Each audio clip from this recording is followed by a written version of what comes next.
Good morning, students. Before we get started, I want to tell you something that currently we have been all going through a nationwide lockdown situation due to the rapid outbreak of the pandemic coronavirus disease. So do not take this lockdown situation lightly. Stay home, stay safe. So students, today the topic of discussion we are going here. Actually, we are going to discuss here about a poem which we have in our syllabus. That is, we all know the famous poem by the English Romantic poet William Wordsworth, and the name of the poem is Daffodils. Now, before we go through the poem, before we read the poem, first I want to tell you something about the poet himself. So, William Wordsworth, one of the greatest name in English poetry and undoubtedly in English romantic literature. Now, William Wordsworth, we all know that he was born in 1770 and died in 1850. Now, he was brought up by his uncle. He and his sister Dorothy Wordsworth, both of them were actually brought up by his uncle. Later on, after graduating from Cambridge, Wordsworth travelled France. And one basic thing we must note here is that William Wordsworth was a nature lover. He felt a strain of, actually he felt that bond with nature. He felt an inclination towards nature right from his childhood. And from a very tender age, he could write poems of his own. Now, as he grew mature, as the poet became mature, the maturity of his potentiality also came upon him. So, after graduating from Cambridge, he moved off to France on a visit, and there, making that visit in France, he was inspired. At that time, when Wordsworth visited France, at that time, the French Revolution was in full swing. So he was definitely inspired by the ideals of equality, liberty, and fraternity there. And not only that, he had also been influenced by the life and the writings of the French philosopher and writer Rousseau. So the French Revolution had exercised a great spell upon his poetic career, and returning to England, he once again concentrated in his writing. Now, while talking about the poetry of William Wordsworth, we must bear it in mind that he is considered as one of the most powerful poets of nature. We generally know William Wordsworth as a poet of nature because whatever we find in his poetry is very close to nature, and he is always eulogizing, or he is always praising, or he is always paying a tribute to nature. Even the poem we are going to read today, that is also a kind of a tribute or an eulogy to nature. Now, if we think about the age, or if you think about the time period when Wordsworth was writing, now William Wordsworth, he started writing that romantic age, what we call romantic age. It is expanded from the year 1782. It begins from 1782 onwards, and it ends, rather it begins from 1789 and ends in 1832. This time span from 1789 to 1832, this time period is known as the English romantic period. Now, romantic period, why? What is, first we need to know what is romanticism. Romanticism is what? Romanticism, in very simple words, if we want to say, we may call that romanticism is the adding of strangeness to beauty.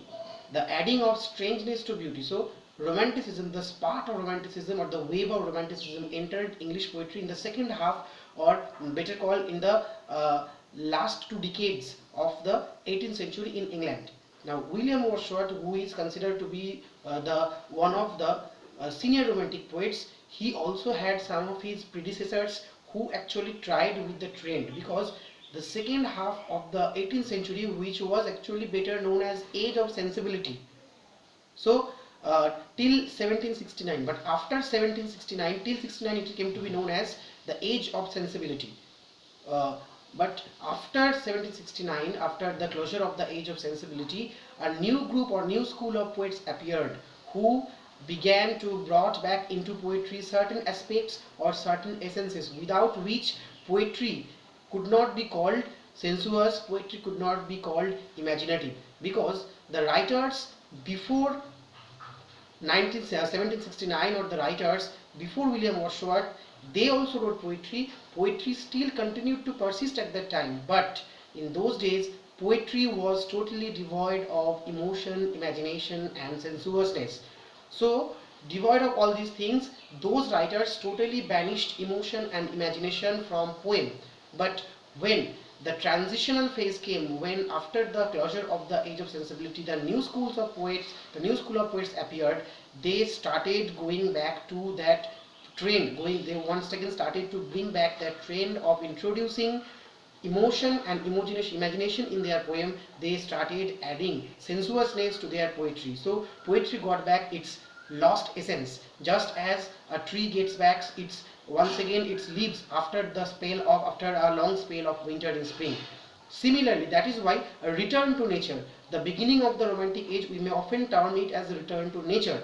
Now William Wordsworth, as a romantic poet, he also introduces imagination, emotion as well as, but once again he stresses on what? He stresses on introducing common lives, the common life, the common language of the ordinary men, because he believes, or according to his poetic diction, poetry is the very soul, reflects the very soul of human beings, or poetry reflects the soul of the common human being. So the language of common being, the life aspects of the lifestyle of the lives of these common people or the ordinary folk, or what we Wordsworth later called the rustic people, the life of the rustic people becomes the subject matters of his poetry. And even Wordsworth, he uses the lucid and simple day-to-day life, day-to-day language of those common people, so that it becomes easily intelligible, it becomes easily understandable by everyone, so that everyone understands the poetry, we can understand the language, and everyone, the common man, can relate his life to his poetry. So William Wordsworth, as a poet of nature, as one of the romantic poet, he actually bent towards the common life aspects as well as the common language of day-to-day man. Now talking about this poem, since he is a poet of nature, we find nature elements in his poetry. Somewhere we find the mountains, the rivers, the forests, the green vegetations, hills, valleys. All these things are very much in common in the poetry of William Wordsworth. Now in this poem also, in Daffodils, he presents actually a cluster or belt of daffodils. Daffodils, you all know, are yellow and golden flowers which is commonly found in European countryside or in English countryside. Now daffodils, that is also a part of nature, because as per John Keats, a thing of beauty is joy forever.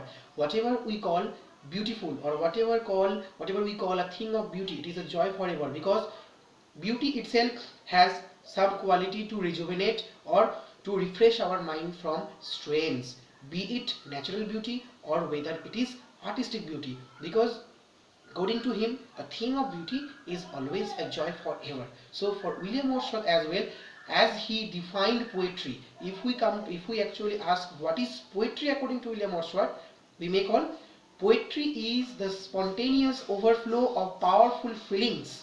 Once again I repeat, poetry is the spontaneous overflow of powerful feelings taking its origin from emotions recollected in tranquility. Now poetry, we sit and we want to write poetry, we want to write poems. It's not possible for us, because poetry is closely associated with our emotions, our imaginations, our observations. So it's a powerful overflow, it's a spontaneous overflow of powerful feelings taking its origin from emotions. Our feelings, they actually are connected with, they are taking, or they are originating from our emotions recollected or gathered in tranquility, in a peaceful state of mind, in a blissful state of mind. So that is according to Wordsworth what is poetry. Now going back to the poem Daffodils, this poem was written in 1804 and published 3 years later in 1807. Now if we talk about the occasion or the setting of the poem, I want to tell you the poet had gone to a visit to one of his friends' residence back in 1802, 2 years before the poem he wrote. So while on his way from his friend's residence, on the way he was being accompanied by his sister Dorothy Wordsworth, and on his way home he found, or he came across, that belt of daffodils along the side of Ullswater Lake beneath the trees. Now looking at or observing the belt of those daffodils which was so much mesmerizing and which made him spellbound. He was totally moved, and later on, reminding the very blissful memory, he wrote the poem in 1804. Even Dorothy Wordsworth also made some remarks regarding the composition of his poem by his brother. So now that is the location or the setting of the poem. Now let's begin with the text and let's see what the poet says. Daffodils, William Wordsworth. I wandered, lonely as cloud that floats high on vales and hills, when all at once I saw a crowd, a host of golden daffodils, beside the lake and beneath the trees, fluttering and dancing in the breeze, continuous as the stars as they shine and twinkle in the Milky Way. They stretched in a never-ending line along the margin of a bay. 10,000 saw I at a glance, tossing their heads in sprightly dance. The waves beside them danced, but they outdid the sparkling waves in glee. A poet could not but be gay in such a jocund company. I gazed and gazed, but little thought what wealth the show to me had brought.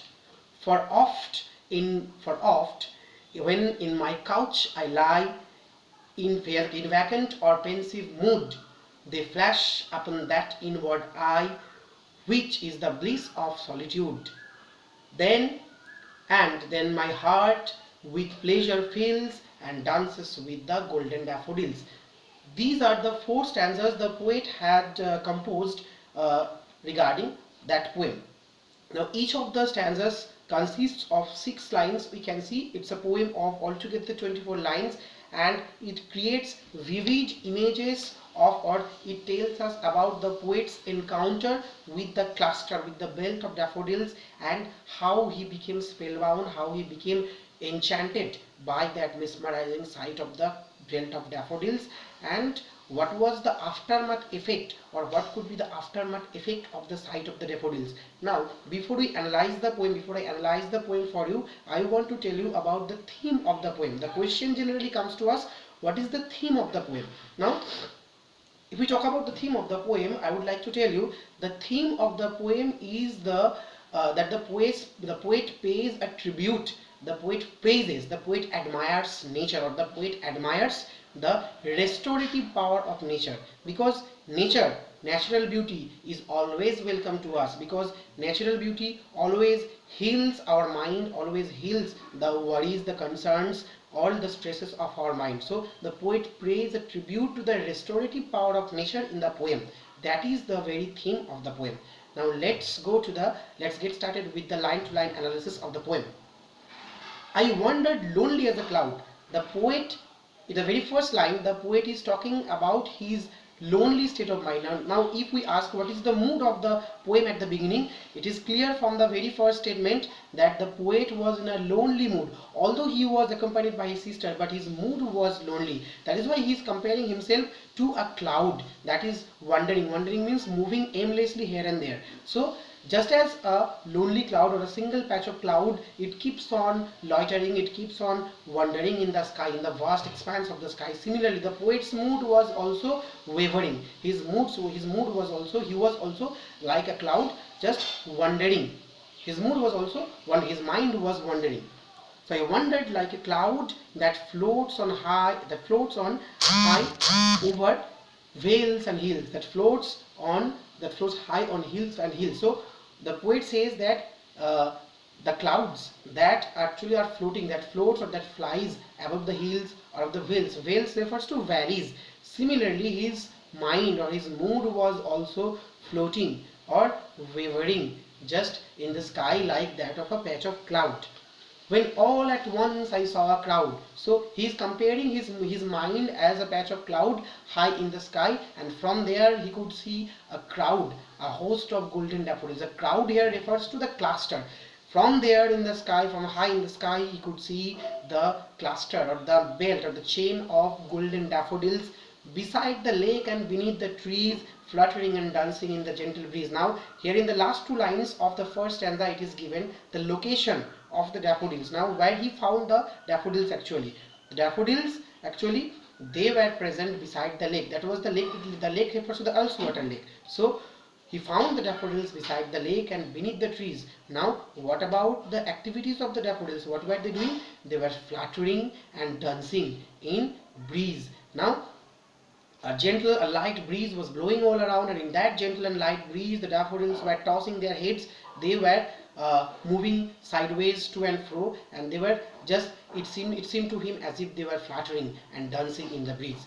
So that is the very first stanza. Now, next, if we move on to the next stanza, once again the poet compares the in the second stanza, the very beginning of the second stanza, the poet compares the daffodils to the uncountable, to the enormous, to the numerous stars, to the uncountable stars in the Milky Way galaxy. We all know that we exist in the, our entire solar system exists in the Milky Way galaxy. So the poet is making a comparison with the comparison of the daffodils with the stars. Continuous as the stars as they shine, continuous as the stars that shine and twinkle in the Milky Way, just as the stars in the Milky Way, just as the uncountable and numerous stars, they shine and twinkle in the Milky Way in the night sky. Similarly, the poet could see the daffodils. They were also enormous in number, they were also innumerable in numbers. So those innumerable numbers of the daffodils, they are compared to the numberless of the uncountable stars in the Milky Way galaxy. So continuous as the stars that shine in the and twinkle in the Milky Way, they stretched in a never-ending line along the margin of a bay. They here refers to the daffodils. The daffodils are actually stretched. The daffodils actually stretched in a never-ending line. So the daffodils were so many in numbers that it seemed to the poet as if the number of daffodils, it did not end, as if they actually existed, or they bloomed in, or they stretched in a never-ending line along the margin of a bay. Margin of bay, we all know bay, because the margin of, or the bank of the lake has been compared to the bay, along the margin of a bay. It seemed to the poet as if the daffodils, they stretched in a never-ending line along the margin, along the bank of a bay. So 10,000 saw I at a glance. Now 10,000, this is the assumption of the poet. The daffodils were so many in numbers that it appeared to the poet is making an assumption that at a glance, just at a quick glance, it seemed to the poet as if so many in numbers that just at a quick glance he could see almost 10,000 daffodils at a time. 10,000 saw I at a glance. 10,000 saw I, the actual syntax will be I saw 10,000 daffodils at a glance. Since it's poetry, we can use this. It is called hyperbaton. Hyperbaton is a poetic device in which the words in a piece of poetry, they are not properly arranged.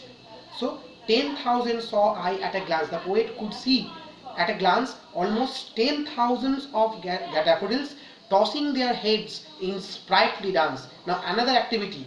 In the first stanza, in the last line of the first stanza, we got that the daffodils appeared to be fluttering and dancing in the breeze. Now here the poet also found that they were tossing their heads. Tossing means moving their heads to and fro. They were tossing their heads in sprightly dance. Sprightly means they were very much active, lively and boisterous. So in active and sprightly dance, in a happy state of mood, in a happy state, they were just tossing their heads, it seemed to the poet. Now if we move to the next stanza, that is the third stanza, the waves beside them danced. The waves beside them refers to the ripples in the lake water. So because there was a gentle breeze blowing all around, so there were also ripples or small waves in the lake water as well. So just beside the host of the daffodils, just beside the crowd of the daffodils in the lake, there were little ripples, there were small ripples of water as well. So the waves beside them danced, but they outdid. Here outdid refers to actually surpass, to overcome, but they outdid the sparkling waves in this. Sparkling means when the sunlight falls in the ripples, the ripples actually shine. The shine of the ripples in the lake, they have been described as sparkling. But although the ripples in the lake, although the waves in the lake water, although the lake water, in the lake water, the waves were also sparkling, they were also dancing, they also appeared to be dancing, but the dance, the fluttering and the tossing head and the dancing of the daffodils seemed to surpass, seemed to overcome the joy, the dance of the waves. A poet could not be gay a poet could not but be gay in such a jocund company. Now the poet is telling about his happy state of mind, because after observing the daffodils, the sprightly dance of the daffodils, he was so much enamored, he was so much happy, he was so much actually blissful, that he said that this is probably the best sight a poet could have enjoyed at that moment. So that is why he says a poet could not but be gay. Gay refers to here happy. A poet could not but be gay in such a jocund company. Jocund means happy, or actually gleeful moment, in a very joyous and happy moment, in such a joyous sight, observing such a joyous sight before him, just encountering such a joyous sight before him. A poet, for a poet, a person who is a poet, no such sight could be actually as good as this one, or as good as the sight of the dancing daffodils. That is why he says a poet could not but be gay in such a jocund company. I gazed and gazed, but little thought what wealth this show to me had brought. Now the poet was so much enamored. This was the effect of the sight of the dancing daffodils. The sight of the dancing daffodils had influenced the poet so much that he stood spellbound there. He stood there standstill just to observe the beauty of the dancing daffodils. So he gazed and gazed. Gaze means to look at steadily. He gazed and gazed, but little thought. So he was so much fond of, he was so much enamored with the beauty of the dancing daffodils, that he could not even think that what treasure of nature is just he's just observing right in front of his eyes. So the show actually refers to the sight of the daffodils. He could hardly think that this show of the daffodils actually brought him a great treasure. That is a great treasure that was hidden in nature. So nature has presented him a great treasure. Nature has unraveled a great treasure in front of his eyes. He could scarcely think about it, because he was busy observing and enjoying the beautiful sight of the dancing daffodils right at that moment.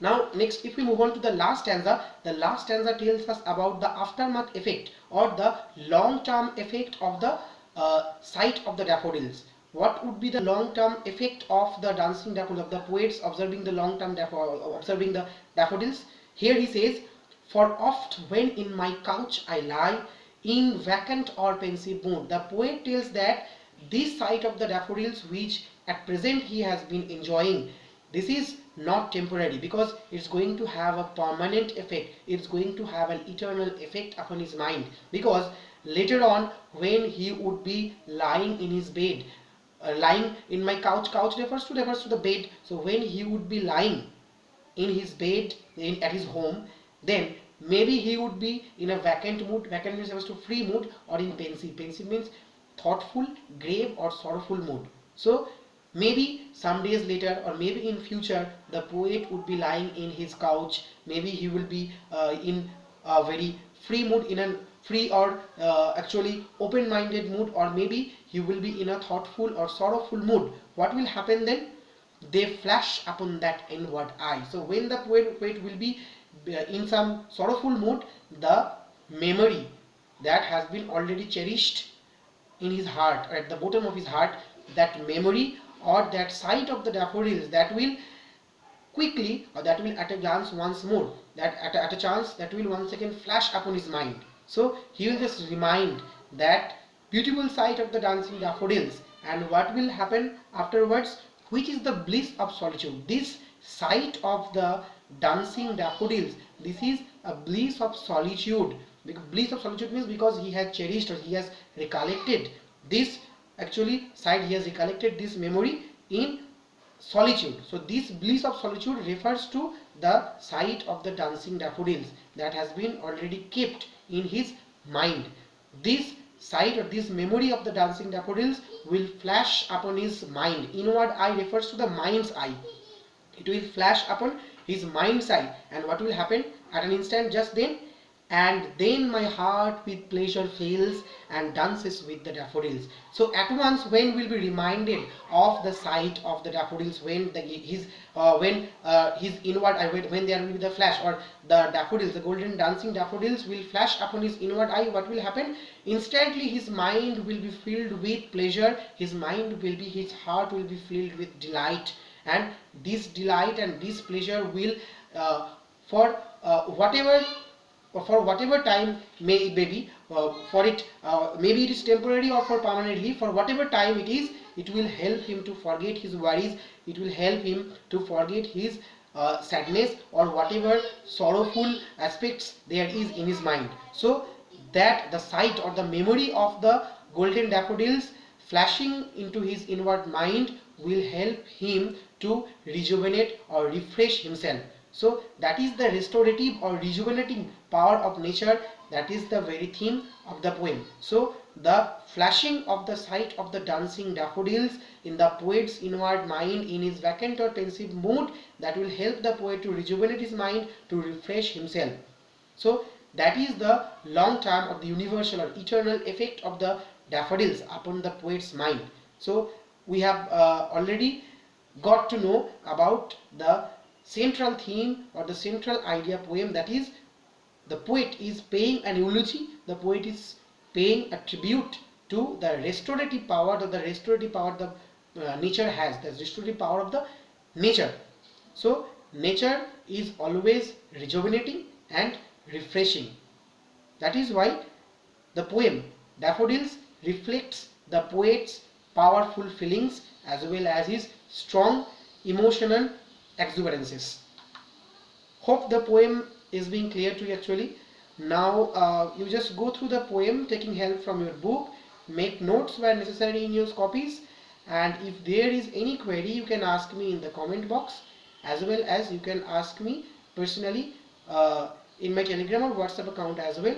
And the last thing I want to tell you, please subscribe the video if you want to, so that you can get more similar videos like this. So please like the video and keep it subscribed.